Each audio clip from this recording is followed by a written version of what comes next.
Bonjour à tous et bienvenue sur ma chaîne La Bibliothèque d'Oriel. Aujourd'hui on se retrouve pour la vidéo du vendredi et je vais vous parler du célèbre livre Le Petit Prince de Antoine de Saint-Exupéry. Alors, déjà je pense que tout le monde connaît ce livre mais je vais quand même faire un très court résumé. Donc c'est l'histoire d'un pilote qui est en train de piloter, assez incroyable je sais, et à un moment il s'échoue dans le désert du Sahara parce qu'il a un problème avec son moteur. Et il rencontre un petit garçon très blond qui lui demande de lui dessiner un mouton. C'est le début d'une histoire d'amitié entre le petit prince, c'est son nom, enfin c'est comme ça que le pilote le surnomme, et le pilote donc. Et en gros, le petit prince, faut savoir en fait que ce livre c'est un conte philosophique qui est écrit un peu qui parle un peu du deuil, mais aussi de la vie en fait. Alors, il faut savoir aussi que le Petit Prince, après ça c'est selon comment les gens l'ont interprété ou non, ne serait pas réel et serait un peu un petit garçon que le pilote aurait imaginé alors qu'il crevait de soif en quelque sorte. Et en fait, ce petit garçon symbolise un petit peu la mort et l'enfance en même temps, parce que faut savoir que voilà, il y a beaucoup d'histoires qui sont là pour parler de l'amitié, de la tristesse, de l'amour, enfin de plein de belles choses. Et ce livre, oui, on pourrait le croire, est destiné aux enfants parce que voilà, il y a des aquarelles dedans, etc. Est en réalité pour les adultes et pour comprendre plein de choses sur notre vie, sur notre monde et tout. Donc, moi, j'ai lu ce livre quand j'étais adolescente. J'ai une anecdote assez drôle sur pourquoi j'ai lu ce livre. Je vais rendre tout anonyme, hein, bien sûr, je vais pas laisser des prénoms ou quoi. Mais donc j'étais en discussion avec une fille qui me plaisait un peu, donc je lui dis ah c'est quoi ton livre préféré? Et elle me dit ah mon livre préféré c'est Le Petit Prince. Et elle dit et toi tu aimes bien Le Petit Prince? Je n'ouvre pas le message, vous savez je le lis avec la notification. Je me dis merde, j'ai jamais lu Le Petit Prince, qu'est-ce que je peux lui dire? Si je lui dis que j'ai jamais lu, elle va me prendre pour une nulle quand même, donc qu'est-ce que je fais? J'attrape le livre dans ma bibliothèque et je me dis ok je vais le lire, il est tout petit, ça va me prendre 1 heure et je lui répondrai et je lui dirai que j'ai adoré, que c'est aussi mon livre préféré. Donc ça c'était l'idée dans ma tête. Et là j'ai lu le livre.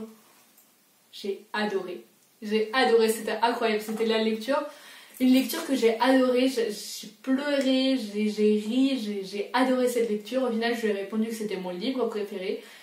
Également, comme je voulais le faire au début, mais c'était vrai, c'était un livre qui venait de rentrer dans mes coups de cœur parce que je l'ai adoré. Vraiment, c'était une tellement bonne lecture et ouais, carrément, j'ai laissé le temps filer, je suis revenue en arrière, j'ai relu les pages, enfin voilà. Et c'est une histoire qui m'a beaucoup émue aussi parce que ça parle de plein de choses. Le Petit Prince, ça parle de la différence, ça parle de tellement de sujets tellement importants dans notre société. Et moi quand je l'ai lu, j'étais un petit peu dans cette pression de vouloir le finir parce que je voulais répondre à cette fille quoi. Et finalement je l'ai lu en beaucoup plus de temps que je le pensais parce que j'arrêtais pas de revenir en arrière, de relire des pages, de vouloir marquer des citations dans un carnet. Je recopiais des citations, je me disais oh là là celle-là faut que je la garde. Il y a plein de citations très connues du Petit Prince comme c'est le temps que tu as perdu pour ta rose qui fait ta rose si importante. Enfin voilà, moi j'adore Le Petit Prince, depuis je le relis mais tout le temps. Dès que j'ai un petit coup de mou, ou dès que justement je me dis oh là là j'ai trop envie de le relire, j'ai trop envie d'être de nouveau dans ce sentiment, je reprends mon livre et je relis Le Petit Prince. Et c'est vraiment une lecture qui me transporte à chaque fois tout simplement parce qu'en fait elle est très différente. J'aime pas trop les contes philosophiques, on va pas se mentir. J'avais lu des contes philosophiques en seconde qui s'appelaient Le Monde comme il va. Et c'était des petits contes et tout, et j'avais détesté. Mais Le Petit Prince, je trouve qu'il a quelque chose de très particulier, c'est qu'il a été écrit un petit peu comme un livre pour enfants, alors qu'en fait il s'adresse aux adultes, ce qui fait que le vocabulaire est ultra simple à comprendre, mais que l'histoire est très touchante, et que ce Petit Prince, il représente un petit peu l'enfant qu'on a tous été, et il représente aussi l'adulte qu'on est, enfin l'adulte ou l'adolescent. Et je trouve que c'est un livre qui est ultra touchant, et qui est en plus quand même un classique littéraire. Et en fait je trouve que c'est un classique mais il n'est pas dur à lire, c'est quand même un gros avantage. Personnellement je le case assez souvent dans mes dissertations de philosophie. Je pense d'ailleurs que ma prof de philosophie en a marre, à chaque fois qu'elle nous donne une dissertation elle retrouve une petite phrase du Petit Prince, elle doit se dire mais c'est pas possible, elle connaît le livre par cœur. Oui, je le connais par cœur. Non, pas par cœur, mais c'est vrai que j'aime beaucoup les citations, donc souvent je les relis, etc. Et je trouve que ça a vraiment ce côté, le livre est vraiment réconfortant, je trouve, quand je le lis, je me sens vraiment comme dans une bulle. Et il y a peu de livres qui me font ce sentiment et qui aussi sont aussi faciles à lire. C'est vraiment un livre, même si tu es fatigué, tu peux le lire, alors qu'il y a plein de livres qui sont un peu compliqués. Mais là, celui-là, il est vraiment, en fait, c'est vraiment une bulle de savon et de bonheur dans laquelle tu glisses. Et en fait, t'as juste à tourner les pages et t'as les petites aquarelles qui ont été faites par l'auteur et que tu découvres au fur et à mesure et tu te dis ah oui, et en fait toutes les aquarelles vont avec ce qu'il dit et le texte va avec les aquarelles, c'est-à-dire qu'il en parle carrément, il dit j'ai fait cette aquarelle, et c'est ça que je trouve incroyable, c'est qu'en fait on a vraiment l'impression qu'en fait l'auteur il discute avec nous.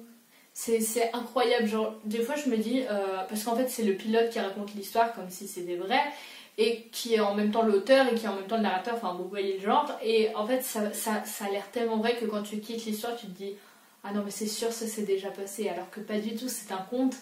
Mais je trouve que cette histoire elle a vraiment ce côté très, très familial, très enfantin, mais aussi très dur, très triste, et je trouve que c'est ça que j'ai beaucoup aimé dans ce livre, c'est qu'en fait il te transporte, il te garde au creux de ses bras, il est là, il est tout réconfortant et en même temps il va te faire pleurer et tu le sais. Et je trouve que c'est un magnifique livre qui montre vraiment tout ce qui ne va pas dans notre société, mais qui en même temps montre que tout n'est pas perdu, qui montre des choses mais incroyables, et c'est un livre que j'adore et je vous le conseille mais énormément. Et c'est vrai que moi je pense qu'il n'y a rien à perdre à lire ce livre parce que vous pouvez le trouver pour pas du tout cher parce que ça coûte pas du tout cher, il est tout petit et tout, il existe dans toutes les librairies, c'est un livre mais ultra connu, il a été vendu à des millions d'exemplaires, traduit dans des dizaines de langues, donc vous pouvez le trouver partout, dans n'importe quel pays où vous êtes. Et je trouve que c'est ça qui est incroyable, c'est en fait à quel point il a retenti dans le cœur de tout le monde et en fait à quel point il est universel ce livre. Et je voulais vous en lire un petit extrait parce que c'est vraiment un livre qui me prend au trip à chaque fois, et donc je vais vous en lire un petit extrait tout de suite. Ça va être un petit moment calme, vous pouvez baisser la lumière, vous pouvez vous endormir, non quand même pas, mais voilà. Je relisais le livre pour trouver quel extrait vous lire, et rien que la dédicace est incroyable, je vais vous la lire. À Léon Ware. Je demande pardon aux enfants d'avoir dédié ce livre à une grande personne. J'ai une excuse sérieuse.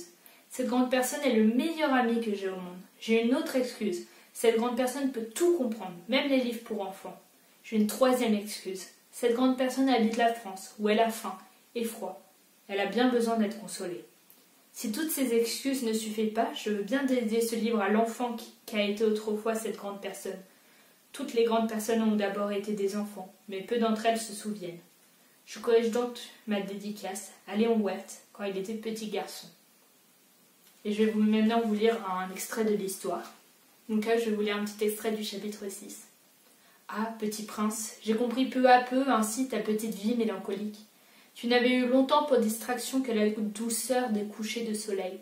J'ai appris ce détail nouveau le 4e jour au matin quand tu m'as dit « J'aime bien les couchers de soleil, allons voir un coucher de soleil. » Mais il faut attendre. Attendre quoi? Attendre que le soleil se couche. Tu as eu l'air très surpris d'abord, et puis tu as ri de toi-même. Et tu m'as dit « Je me crois toujours chez moi. » En effet, quand il est midi aux États-Unis, le soleil, tout le monde le sait, se couche en France. Il suffirait de pouvoir aller en France en 1 minute pour assister au coucher du soleil. Malheureusement, la France est bien trop éloignée. Mais sur ta si petite planète, il te suffisait de tirer ta chaise de quelques pas. Et tu regardais le crépuscule chaque fois que tu le désirais. Un jour, j'ai vu le soleil se coucher 44 fois. Et un peu plus tard, tu ajoutais « Tu sais, quand on est tellement triste, on aime les couchers de soleil. » Le jour des 44 fois, tu étais donc tellement triste? Mais le petit prince ne répondit pas. Donc je vais vous faire un petit résumé avant de vous lire le prochain extrait. Donc c'est un moment où le petit prince se demande pourquoi les roses ont des épines alors que leurs épines ne servent à rien. Et il insiste et le pilote agacé lui répond qu'il fait des choses sérieuses et qu'il ne peut pas. Il rougit puis reprit. Si quelqu'un aime une fleur qui n'existe qu'à un exemplaire dans les millions et les millions d'étoiles, ça suffit pour qu'il soit heureux quand il les regarde, et se dit ma fleur est là quelque part. Mais si le mouton mange la fleur, c'est pour lui comme si brusquement toutes les étoiles s'éteignaient. Et ce n'est pas important ça. Donc voilà, c'est vraiment un livre très touchant. Rien qu'en le lisant, j'avais les larmes aux yeux. Vous pouvez peut-être pas comprendre si vous n'avez pas lu tout le livre, mais c'est vraiment ultra poignant de lire ce livre en fait, parce que on reconnaît tous un peu l'enfant qu'on a été et qui posait des questions et qui n'a jamais eu de réponse, ou alors qui a eu des réponses erronées et qui voulait tout savoir sur le monde et qui se demandait comment le monde ça pouvait être aussi grand et qui a jamais su au final. Et je trouve que ce livre c'est vraiment un beau rappel de l'enfant qu'on a été. Si cette vidéo t'a plu, tu peux mettre un petit like, t'abonner à ma chaîne YouTube, commenter et tu peux aller voir dans ma description où j'ai mis le lien de plusieurs de mes autres vidéos si tu as envie d'en voir plein d'autres. J'ai aussi des playlists sur ma chaîne YouTube, c'est très simple, tu lances la playlist qui te plaît le plus et tu peux regarder toutes les vidéos qu'elles contiennent. Voilà.